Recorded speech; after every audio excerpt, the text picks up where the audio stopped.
আজকে আমি আপনাদের দেখাবো মজাদার পুলি পিঠা রেসিপি। এজন্য আমি প্রথমেই একটি নারিকেল কুচি করে নিয়েছি, সাথে 2 কেজি পরিমাণ দুধকে আঁচ দিয়ে ঘন করে নিয়েছি। এখন আমি পিঠার জন্য চালের গুঁড়ি সিদ্ধ করে নিব।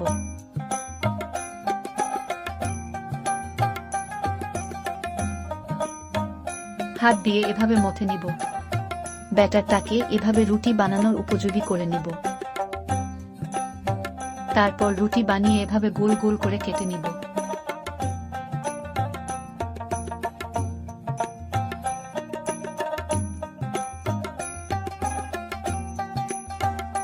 কাটা হয়ে গেলে ভেতরে এভাবে নারিকেল দিয়ে পিঠাগুলো বানিয়ে নিব।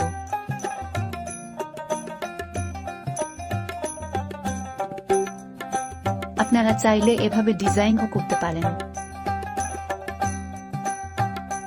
দেখুন আমার পিঠাগুলো রেডি। আমি পুলি পিঠার সাথে সেমাই অ্যাড করব, তাই এভাবে লেচি কেটে নিয়ে সেমাই বানিয়ে নিচ্ছি।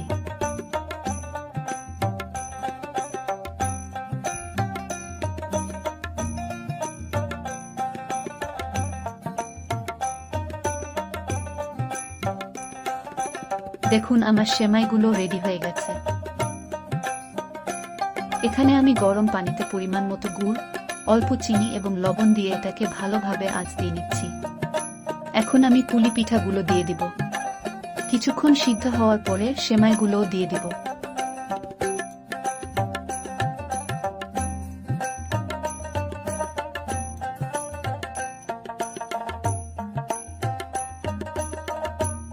ভালোভাবে সিদ্ধ হওয়ার পরে আস্তে আস্তে দুধ অ্যাড করব আর এভাবে নেড়ে দেব।